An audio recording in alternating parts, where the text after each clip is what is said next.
Welcome to Shri Rajiv Gandhi IAS academy. Friends, இந்த வீடியோவில் November 14ஆம் தேதிக்கான கரண்ட் அஃபேர்ஸ் எல்லாமே பார்க்க போகிறோம். சரி, வாங்க பார்க்கலாம். ஃப்ரெண்ட்ஸ், இந்த வீடியோடைய நோட்ஸ் எல்லாமே கீழே பிடிஎஃபாக டிஸ்கிரிப்ஷன் கொடுத்துருக்கோம். அது எல்லாமே கிளிக் பண்ணி டவுன்லோட் பண்ணிச்சிங்க. அப்புறம் நம்ம டெலிகிராம் குரூப் லிங்க்மே கீழே டிஸ்கிரிப்ஷன் கொடுத்துருக்கோம். அதிலேயுமே கிளிக் பண்ணி ஜாயின் பண்ணிங்க. நம்முடைய டெலிகிராம் குரூப்பில் டெய்லியுமே கரண்ட் அஃபேர்ஸ் குவிசஸ் கண்டு வரும்.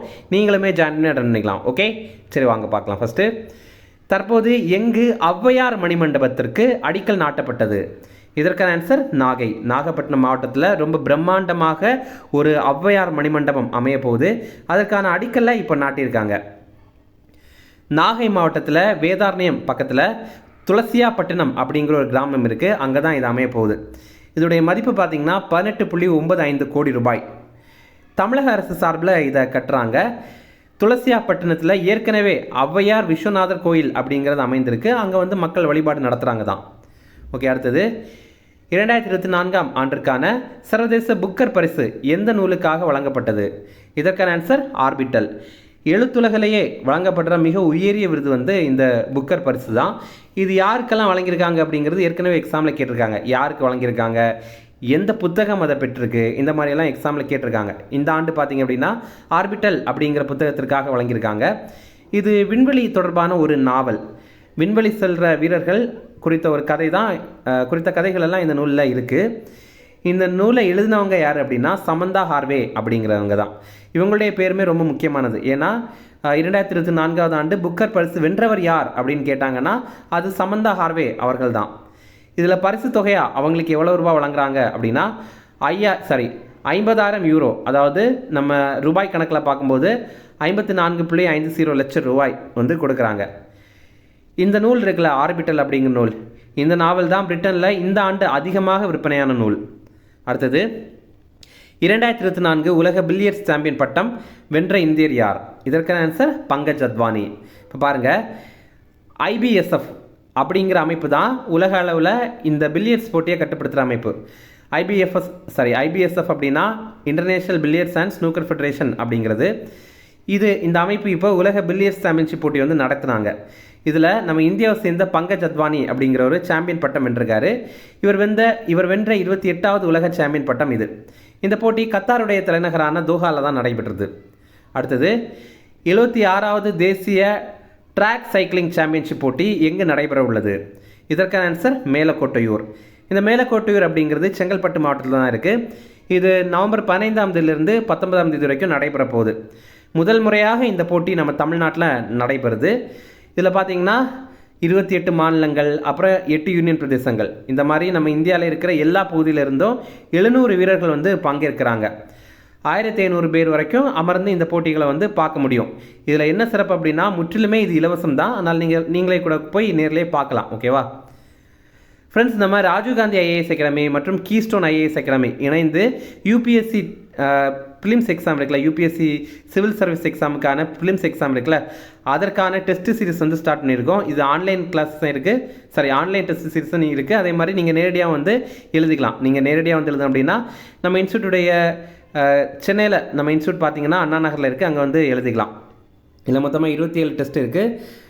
இதில் 20 ஜிஎஸ் + சிஏ டெஸ்ட் இருக்குது, அப்புறம் 4 சிசாட் எக்ஸாம் இருக்குது, அப்புறம் 3 மார்க் டெஸ்ட் இருக்குது.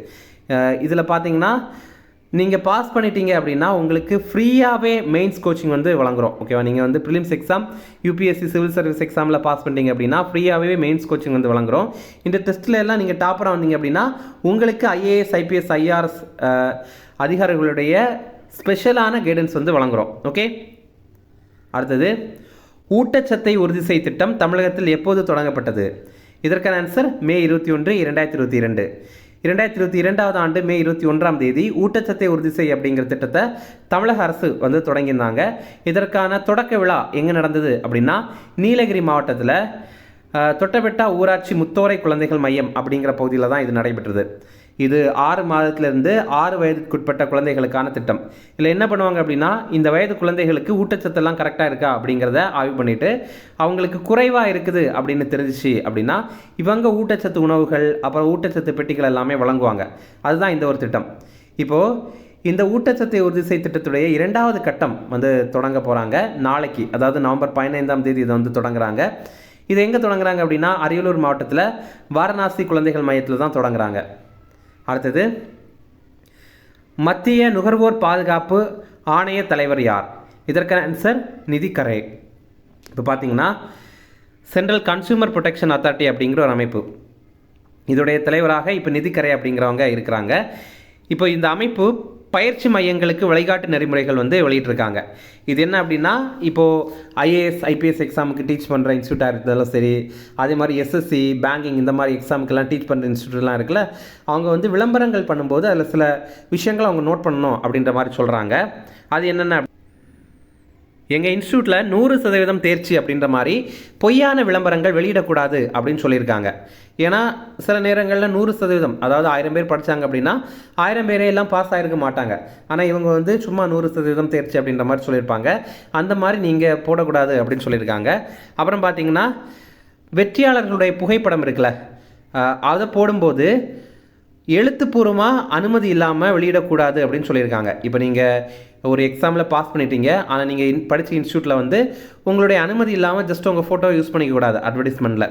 அவங்க உங்ககிட்ட எழுத்துப்பூர்வமாக அனுமதி பெற்றதுக்கு அப்புறம் தான் அவங்க அந்த உங்கள் ஃபோட்டோவே வந்து அட்வர்டைஸ்மெண்ட்டில் யூஸ் பண்ணணும் அப்படின்ற மாதிரி சொல்லியிருக்காங்க. அடுத்தது, தற்போது எந்த கோயிலுக்கு வரும் பக்தர்களுக்கு சுவாமி ஏஐ சாட்பாட் செயலி உருவாக்கப்பட்டது? இதற்கான ஆன்சர் சபரிமலை கோயில். இப்போ சபரிமலை கோயிலுக்கு வர பக்தர்களுடைய உதவிக்காக ஒரு செயற்கை நுண்ணறிவு உரையாடல் செயலியை உருவாக்கியிருக்காங்க. அதோடைய பேர் சுவாமி ஏஐ சாட்பாட் அப்படிங்கிறது தான். இதே மாதிரி ரீசெண்டாக பார்த்தீங்கன்னா சபரிமலைக்கு வர பக்தர்களுக்கு ரூபாய் 5 லட்சம் வரைக்கும் இலவச மருத்துவ காப்பீடு வந்து அறிவிச்சிருந்தாங்க. இந்த சபரிமலை கோயில் கேரளாவில் இருக்கிற பத்தனம்திட்டா அப்படிங்கிற மாவட்டத்தில் தான் இருக்குது. கேரளாவுடைய முதல்வர் பினராயி விஜயன் அப்படிங்கிறவர். அடுத்தது, எங்கு எய்ம்ஸ் தர்பங்கா அமைய பிரதமர் மோடி அடிக்கல் நாட்டினார்? இதற்கான ஆன்சர் பீகார். இப்போ பீகாரில் பார்த்திங்க அப்படின்னா எய்ம்ஸ் தர்பங்கா அப்படிங்கிற ஒன்று அமையப்போகுது. பீகாருடைய தர்பங்கா அப்படிங்கிற பகுதியில் தான் இது அமையப்போகுது. எய்ம்ஸுடைய விரிவாக்கம் all India institute of medical science அப்படிங்கிறது. இது பீகாருடைய 2வது எய்ம்ஸ். ஏற்கனவே பீகாருடைய தலைநகரான பாட்னாவில் எய்ம்ஸ் பாட்னா அப்படிங்கிறது இருக்குது. இப்போது இந்த தர்பங்கா எய்ம்ஸோட சேர்த்து நம்ம இந்தியாவில் இருக்கிற மொத்த எய்ம்ஸ் மருத்துவமனைகள் 24, இதில் ஒரு 20 தான் செயல்பாட்டில் இருக்குது. ஆனால் இந்த கட்டிகிட்டு இருக்கிறது, இப்போ அடிக்கல் நாட்டினது எல்லாத்தையும் சேர்த்து பார்க்கும்போது 24 இருக்குது. பீகாருடைய முதல்வர் நிதிஷ்குமார் அப்படிங்கிறவர், பீகாருடைய ஆளுநர் ராஜேந்திர அர்லேக்கர் அப்படிங்கிறவர். அடுத்தது, அலெக்ஸ் டிடியர் ஃபில்ஸ் ஐம் அப்படிங்கிறவர் ஹைட்டி நாட்டுடைய பிரதமராக இப்போ பதவியேற்றிருக்காரு. ஹைட்டி நாட்டுடைய தலைநகர் வந்து போர்ட்டோ பிரின்ஸ் அப்படிங்கிறது. இப்போ ரீசெண்டாக பார்த்திங்க அப்படின்னா இந்த ஆண்டுடைய தொடக்கத்தில் ஆப்ரேஷன் இந்திராவதி அப்படிங்கிற ஒன்று நம்ம பண்ணியிருந்தோம். அதாவது ஹைட்டி நாட்டில் உள்நாட்டு கலவரம் ஏற்பட்டது. அந்த டைமில் நம்ம இந்தியர்கள் அங்கேருந்து பத்திரமாக மீட்க தொடங்கப்பட்ட ஒரு திட்டம் தான் இந்த ஆப்ரேஷன் இந்திராவதி அப்படிங்கிறது. அடுத்தது, கடலோர கண்காணிப்பு 24 அப்படிங்கிற பயிற்சி, இங்கிலீஷில் சி விஜில் 24 அப்படிங்கிற பயிற்சி. இதை வந்து இந்திய கடற்படை தான் நடத்துகிறாங்க. இது பார்த்திங்கன்னா இந்தியா முழுவதுமே நடைபெறுது. இது நவம்பர் 20 மற்றும் 21ஆம் தேதி நடைபெறுது. என்னாச்சு அப்படின்னா 26/11 அட்டாக், இது நீங்கள் கேள்விப்பட்டிருப்பீங்க. என்னாச்சுன்னா 2008ஆவது ஆண்டு நவம்பர் 26ஆம் தேதி மும்பையில் கடலோர பகுதிகள் வழியாக, அதாவது கடல் வழியாக சில தீவிரவாதிகள் வந்து அங்கே கண்ணில் படுற மக்களை எல்லாத்தையும் சுட்டுக்கொள்ள ஆரம்பித்தாங்க. அதே மாதிரி தாஜ் ஹோட்டல் இருக்குல்ல, அது வந்து ஹைஜாக் பண்ணிட்டாங்க. இந்த மாதிரி ஒரு பயங்கரமாக நம்ம எதிர்பாராத விதத்தில் இந்த மாதிரி ஒரு பயங்கரமான ஒரு தாக்குதல் நடைபெற்றது. அது வரைக்கும் நம்ம இந்தியாவில் கடலோர காவல் படை, அந்த படையெல்லாம் ரொம்ப ஸ்ட்ராங்கு கிடையாது. அதே மாதிரி கடலோரங்கள்ல எல்லாம் பெரிய அளவு இந்த பயிற்சிகள் எல்லாம் மேற்கொள்ள மாட்டாங்க. ஏன்னா கடலோர பகுதிகள் வழியாகவா தீவிரவாதிகள்லாம் வருவாங்க, அந்த மாதிரி ஒரு கண்ணோட்டத்தில் இருந்தோம். ஆனால் இவங்க வந்து இந்த மாதிரி ஒரு பெரிய அசம்பாவிதம் நடந்ததுக்கப்புறம் நம்ம வந்து இந்த கடலோர பகுதிகளில் ரொம்ப அதிகமான பாதுகாப்பை உறுதி பண்ணிட்டோம். ஓகே, அடுத்தது, தமிழ் எழுத்தாளரான ராஜ் கௌதமன் அப்படிங்கிறவர் இப்போ மரணம் அடைந்துட்டார். இவர் விருதுநகர் மாவட்டத்தில் பிறந்தார். இவருடைய இயற்பெயர் புஷ்பராஜ் அப்படிங்கிறது தான். இவருடைய சில நூல்கள் பார்த்திங்கன்னா சிலுவை ராஜ் சரித்திரம், லண்டனில் சிலுவை ராஜ், அப்புறம் கால சுமை, இதெல்லாம். இவருடைய மொழிபெயர்ப்பு நூல்கள், இவர் ஆங்கிலத்திலேருந்து தமிழில் மொழிபெயர்த்த நூல்கள் எதெல்லாம் அப்படின்னா the origin of species, the sane society, the art of living அப்படிங்கிற புத்தகத்தை எல்லாம் இவர் தமிழில் மொழிபெயர்த்திருக்காரு. அடுத்தது, அமெரிக்கா அரசு அமைப்புகளின் செயல்திறனை மேம்படுத்துறதுக்கான ஒரு துறை அப்படிங்கிற ஒரு துறையே இருக்குது. அதோடைய தலைவராக இப்போ 2 பேரை தேர்வு பண்ணியிருக்காங்க. ஒருத்தர் எலான் மஸ்க், இன்னொருத்தர் விவேக் ராமசாமி. எலான் மஸ்க் உங்களுக்கு தெரியும், ஸ்பேஸ் எக்ஸ் நிறுவனத்துடைய நிறுவனர். இது மட்டும் இல்லாமல் டெஸ்லா நிறுவனத்துடைய நிறுவனரும் இவர் தான். விவேக் ராமசாமி இவர் ஒரு தொழிலதிபர், அமெரிக்காவில் இருக்கார். ஆனால் இவர் ஒரு இந்திய வம்சாவளி. இப்போது ட்ரம்ப் இருக்கார்ல, டொனால்ட் ட்ரம்ப், அவர் வந்து அதிபராக தேர்வு செய்யப்பட்டதுக்கப்புறம் இவங்க 2 பேரையும் இவர் இந்த மாதிரி நியமனம் பண்ணியிருக்காரு. அடுத்தது புக்ஸ் அண்ட் அதர்ஸ் பார்க்கலாம். மா மதர் அப்படிங்கிற ஒரு புத்தகம், இதை தேவேந்திர குமார் தோதாவத் அப்படிங்கிறவர் எழுதியிருக்காரு. இவர் கேரளாவுடைய கூடுதல் செயலாளராக இருக்கிறாரு, கேரளாவுடைய அடிஷ்னல் செக்ரட்டரியாக இருக்கிறாரு. இதை வெளியிட்டவங்க 3 பேர். ஒருத்தர் மத்திய சட்ட அமைச்சரான அர்ஜுன் ராம் மேக்வால் அப்படிங்கிறவர், இன்னொருத்தர் மேற்கு வங்காளத்துடைய ஆளுநரான ஆனந்த் போஸ் அப்படிங்கிறவர், இன்னொருத்தர் கேரளாவுடைய ஆளுநரான ஆரிஃப் முகமது கான். நமக்கு வெளியிட்டவங்க பேரெல்லாம் கேட்க மாட்டாங்க, இந்த புத்தகத்தை எழுதினவங்களுடைய பேர் தான் கேட்பாங்க. ஓகேவா? பிரதமர் மோடியே இதை வெளியிட்டிருந்தாலும் இதை வந்து யார் வெளியிட்டாங்க அப்படிங்கிறது கேட்க மாட்டாங்க, இதை யார் எழுதினாங்க அப்படிங்கிறது தான் கேட்பாங்க. சரியா? அடுத்து இம்பார்ட்டன்ட் டேஸ். தேசிய குழந்தைகள் தினம், இது வந்து நவம்பர் 14ஆம் தேதி. இது ஜவஹர்லால் நேரு அவர்களுடைய பிறந்த தினம். இவர் நம்ம இந்தியாவுடைய முதல் பிரதமர். இவர் 1889 ஆண்டு நவம்பர் 14ஆம் தேதி பிறந்தார். இவர் உத்தரப்பிரதேசத்தில் பிரயாக்ராஜ் அப்படிங்கிற பகுதியில் தான் பிறந்தார். முதல்ல இது அலகாபாத் அப்படின்ற மாதிரி தான் இருந்தது, அப்புறம் தான் அதை பிரயாக்ராஜ் அப்படின்னு பெயர் மாற்றம் செய்தாங்க.